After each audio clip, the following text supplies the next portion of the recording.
بسم اللہ الرحمن الرحیم۔ السلام علیکم، آپ دیکھ رہے ہیں الف نیوز اور میں ہوں آپ کے ساتھ ماجد علی۔ شامل کرتے ہیں پاکستان اور دنیا بھر سے بریکنگ نیوز ہیڈ لائنز۔ سکھ رہنما کا قتل، کینیڈا نے بھارتی سفارتکار کو ملک بدر کر دیا۔ غیر ملکی خبرساز ایجنسی کی رپورٹ کے مطابق کینیڈا کے وزیر اعظم جسٹن ٹروڈو کا کہنا ہے کہ کینیڈا میں سکھ رہنما کے قتل میں بھارتی حکومت ملوث ہو سکتی ہے اور سکھ رہنما کے قتل میں بھارت کے ممکنہ طور پر ملوث ہونے کے ٹھوس الزامات کی تحقیقات کر رہے ہیں۔ انہوں نے کہا ہے کہ سیکیورٹی ایجنسیاں بھارتی ایجنٹوں اور ہردیپ سنگھ کے قتل میں ممکنہ تعلق کی تحقیقات کر رہی ہیں، جبکہ بھارتی وزیر اعظم نریندر مودی سے حالیہ ملاقات میں یہ معاملہ اٹھایا تھا۔ کینیڈین حکومت ماورائے عدالت قتل کی تحقیقات کر رہی ہے۔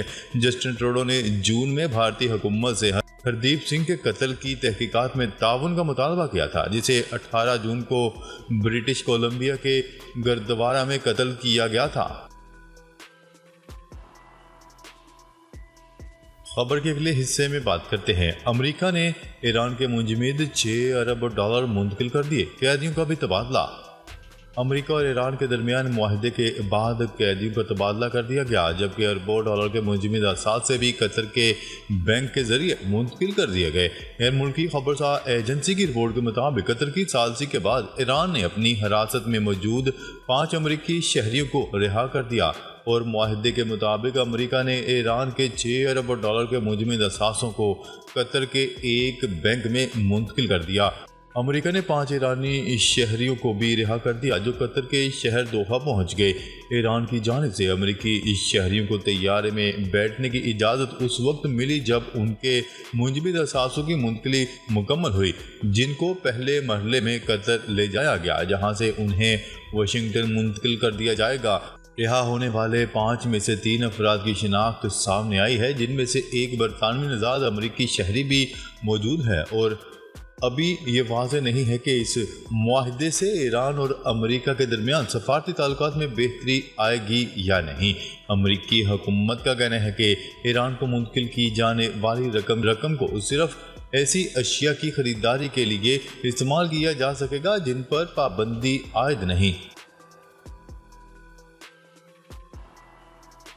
خبر کے اگلے حصے میں بات کرتے ہیں۔ امریکی چیف آف اسٹاف کا کہنا ہے کہ چین کے ساتھ جنگ سے ہمیں اجتناب کرنا چاہیے۔ رپورٹ کے مطابق امریکی فوج کے chief of staff general mark میلے کا کہنا ہے کہ امریکہ کو چین کے ساتھ کسی بھی قیمت پر جنگ کرنے سے اجتناب کرنا چاہیے اور دنیا کی طاقتوں کے ٹکراؤ سے بچنا چاہیے۔ مارک میلے نے پہلی اور دوسری عالمی جنگ کی طرف اشارہ کرتے ہوئے کہا ہے کہ امریکہ نے پہلے بھی 2 بڑی عالمی جنگوں میں شرکت کی ہے، اب ہمیں کوشش کرنی چاہیے چین کے ساتھ مسلح تصادم سے اجتناب کریں۔ امریکی چیف آف دی اسٹاف نے چین کے تائیوان پر ممکنہ حملے کے بارے میں پوچھے گئے سوال کے جواب میں کہا ہے کہ امریکہ یقینی طور پر چینی حملے کو ناکام بنا سکتا ہے، لیکن واشنگٹن بیجنگ اور طائپے کے درمیان صلح آمیز تعلقات کا خواہاں ہے۔ اطلاعات کے سامنے آنے کے بعد وانگ ای سیکیورٹی امور پر مذاکرات کے لیے روس کا دورہ کرنے والے ہیں۔ چین اور روس کے اسٹریٹجک تعلقات بھی توجہ کا مرکز ہوں گے۔ دونوں ممالک کے درمیان اعلیٰ سطح دورے اور ٹیلی فونک رابطہ ہوتا رہا ہے۔ دورے کا مقصد تعاون کو مزید گہرا کرنا ہے، یہی واشنگٹن کے لیے باعث تشویش بھی ہے۔ چین کی وزارت خارجہ نے کہا ہے کہ وانگ ماسکو کی سلامتی کونسل کے سیکرٹری کی دعوت پر 18 سے 21 ستمبر کے درمیان چین روس اسٹریٹجک سیکیورٹی کنسلٹیشنز کے 18ویں دورے کے انعقاد کے لیے روس کا دورہ کریں گے۔ خبر کے اگلے حصے میں بات کرتے ہیں۔ ترکی نے بھارت مشرق وسطی تجارتی راہداری منصوبے کا متبادل پیش کر دیا۔ برطانوی اخبار فائنینشل ٹائمز کی رپورٹ کے مطابق ترکی نے G20 کے ہندوستان مشرق وسطی تجارتی راہداری منصوبے کا متبادل پیش کر دیا۔ 17 ارب ڈالر کا مجوزہ راستہ 1200 کلومیٹر ریل اور متوازی سڑک کے نیٹ ورک پر انحصار کرے گا۔ ترکی کے صدر رجب طیب ایردوان نے کہا کہ مشرق سے مغرب تک تجارت کے لیے موزوں ترین راستہ ترکی علاقائی شراکت داروں کے ساتھ متبادل راہداری کے بارے میں سنجیدگی سے بات کر رہا ہے۔ وہ ہندوستان مشرق وسطی کے مجوزہ راستے کے خلاف پیچھے ہٹ گیا ہے۔ چین کے اثر و رسوخ کو کم کرنے کی کوشش میں امریکہ اور یورپی یونین کا حمایت یافتہ کوریڈور ترکی کو مکمل طور پر نظر انداز کر دے گا۔ ترک صدر رجب طیب اردوان نے G20 کے بعد کہا ہے کہ ترکی کے بغیر کوئی راہداری نہیں ہو سکتی۔ مشرق سے مغرب تک تجارت کے لیے سب سے موزوں ترین راستہ ترکی سے گزرنا چاہیے۔ ترک وزیر خارجہ کا کہنا ہے کہ ماہرین کو شک تھا کہ کوریڈور میں جیو اسٹریٹجک خدشات ہیں۔ تجارتی راستے کا مطلب صرف تجارت نہیں ہوتی، یہ جیو اسٹریٹجک مقابلے کی عکاسی بھی ہے۔ انقرہ نے اس کے بجائے عراق ڈپلومیٹ روڈ انیشیٹو کے نام سے ایک متبادل پر کام کیا ہے۔ عراق، قطر اور متحدہ عرب امارات کے ساتھ اس منصوبے پر بات چیت جاری ہے، جسے اگلے چند مہینوں میں بنایا جائے گا۔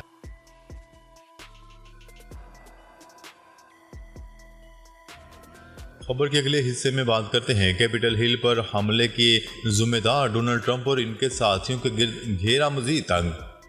امریکی حکومت نے کیپٹل ہل پر حملے کے ذمہ دار ڈونلڈ ٹرمپ اور ان کے ساتھیوں کے گرد گھیرا مزید تنگ کر دیا۔ جرم ثابت ہونے پر دیگر افراد سمیت سابق امریکی صدر کو ممکنہ طور پر 5 سے 20 سال قید کی سزا ہو سکتی ہے۔ 6 جنوری 2021 کو صدر ڈونلڈ ٹرمپ کے حامیوں نے کیپٹل ہل بلڈنگ پر حملہ کیا تھا۔ حملے کے بعد ڈونلڈ ٹرمپ اور ان کے حامیوں کے مواخذے اور تفتیش کا عمل شروع کر دیا گیا۔ ٹرمپ کے خلاف عوام کو اکسانے، ان کے ساتھیوں پر سرکاری عملہ کو نقصان پہنچانے، امن و امان کی فضا کو خراب کرنے پر کارروائی اور تفتیش کا عمل شروع کیا گیا ہے۔ غیر ملکی خبرساز ادارے کی رپورٹ کے مطابق ہجوم کی تعداد 2000 سے 2500 کے درمیان تھی، جس میں اس وقت کے نائب صدر مائک پینس کو فوری طور پر وہاں سے جانا پڑا تھا۔ امریکی قانون ساز بھی فسادیوں کی دراندازی پر جان کے خطرے کے پیش نظر عمارت میں چھپ گئے۔ امریکی محکمہ انصاف کا کہنا ہے کہ کیپٹل ہل واقعے کے بعد امریکی تاریخ کی سب سے بڑی پولیس تفتیش شروع کر دی گئی ہے۔ دوران تفتیش 2000 الیکٹرانک آلات ضبط اور 20,000 گھنٹے سے زیادہ کی ویڈیو فوٹیج کا جائزہ لیا گیا، جن کی بنیاد پر 2 سال بعد 964 افراد پر فرد جرم عائد کی گئی۔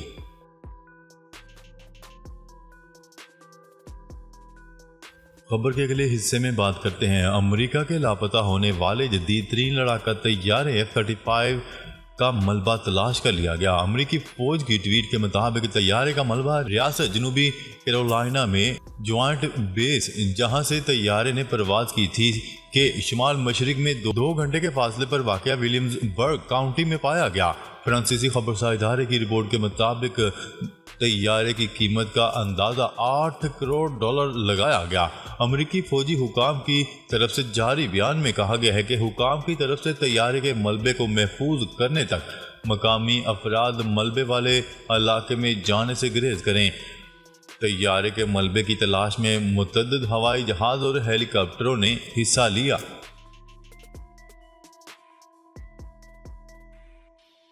خبر کے اگلے حصے میں بات کرتے ہیں کرونا کی جائے پیدائش کی تحقیقات کے لیے چین تعاون کرے، عالمی ادارہ صحت کا مطالبہ۔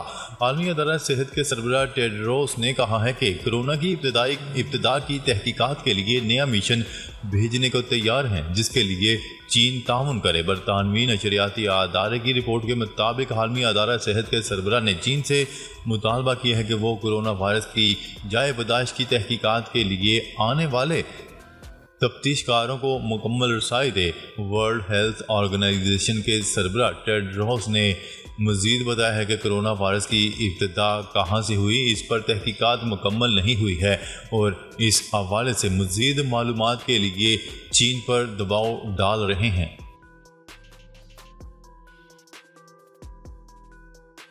خبر کے اگلے اور آخری حصے میں بات کرتے ہیں غیر قانونی کرنسی کی خرید و فروخت میں ملوث ایکسچینج کمپنی کے ملازمین گرفتار۔ FIA کمرشل بینکنگ سرکل اسلام آباد نے غیر قانونی کرنسی کی خرید و فروخت میں ملوث ایکسچینج کمپنی کے ملازمین کو گرفتار کر لیا۔ FIA کے مطابق ایکسچینج کمپنی سے 47 ملین مالیت کی ملکی اور غیر ملکی کرنسی برآمد ہوئی ہے۔ برانچ سے بغیر ریکارڈ کے کیپٹل سے زیادہ کرنسی برآمد ہوئی جسے قبضے میں لے لیا گیا ہے۔ ترجمان FIA کے مطابق ملزمان کے خلاف کارروائی خفیہ اطلاعات پر کی گئی۔ گرفتار ملزمان سے تفتیش کا آغاز کر دیا گیا ہے۔ ناظرین، اب تک کے لیے اتنا ہی۔ مزید خبریں لے کر بہت جلد آپ کی خدمت میں حاضر ہوں گے۔ تب تک کے لیے اپنا خیال رکھیے گا۔ اللہ نگہبان۔